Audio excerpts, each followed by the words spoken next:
The New South Wales Independent Pricing and Regulatory Tribunal has rejected North Sydney Council's dual applications for a special rate variation. The proposals included a general rate rise of around 87% over 2 years, as well as a steeper increase in minimum rates of between 116% and 152%.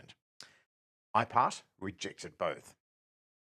To succeed in its application, Council needed to meet 6 criteria.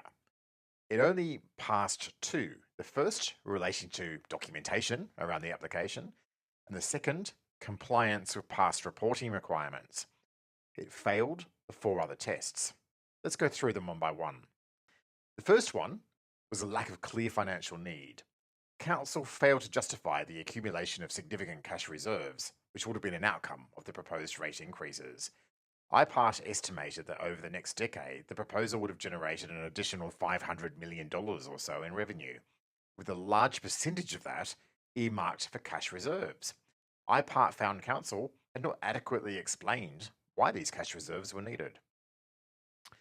The second reason the applications were rejected was insufficient community awareness. Many residents believed that the rate hike was specifically to fund the North Sydney Olympic Pool cost blowout, but in reality, the pool's costs accounted for perhaps just 10 to 20% of the additional revenue take. IPART determined that Council had not done enough to clarify this distinction in its public engagement. The third reason it was rejected was its unreasonable impact on ratepayers. While North Sydney is a relatively affluent place, IPART noted that a cohort, such as retirees and single parents, would struggle with such increases. The rate rises were found to be excessive over the proposed 2-year period, and Council's hardship policy was deemed inadequate. The fourth reason for the rejection was a lack of demonstrated productivity improvement. Council claimed $5 million in annual savings through a cost-saving program. However, when IPART examined this, it found it was merely an internal reallocation of funds and not an actual saving. Moreover, Council did not present credible strategies to improve the productivity of its existing assets. Now, Mayor Zoë Baker called the outcome incredibly disappointing, criticising IPART for rejecting both applications outright without even partial approval, particularly the minimum rate proposal. She argued that the applications were intended to repair historical reliance on declining revenue and fund underinvestment in infrastructure renewal. However, IPART and other critics, mostly from the ranks of residents, have challenged this premise. Forecast population growth, expected to add around 10% to the ratepayer base in coming years, plus the standard 4% rate increase Council already gets to impose, already suggests that overall revenue will rise. It's not declining at all. Moreover, critics point to Council decisions that have constrained revenue, including policies that have limited parking fee collection and repeated rejections of development applications that would have increased the rate base and attracted contributions for community infrastructure. Baker further warned that without adequate funding, the burden of cost would shift unfairly to future generations.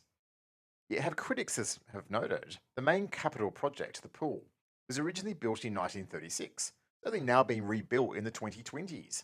So it's reasonable to expect the new facility to have an asset life of 50 years or even more.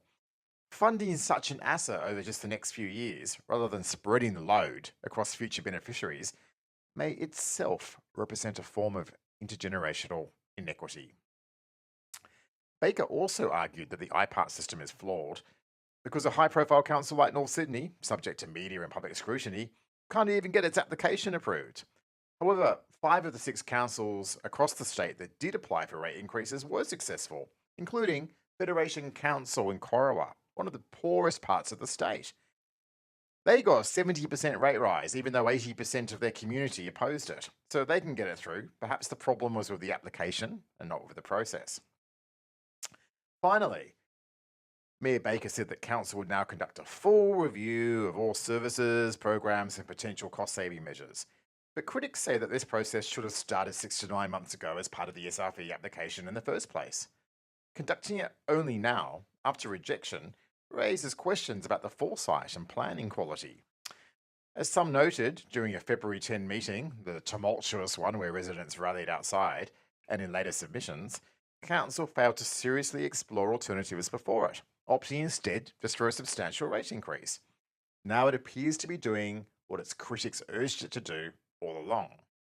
The irony is that Council says it wants to avoid ad hoc decision making, yet the very failure to conduct this cost saving review as well as satisfy all the other criteria ahead of putting an SRP application in may be the ultimate example of ad hoc decision making.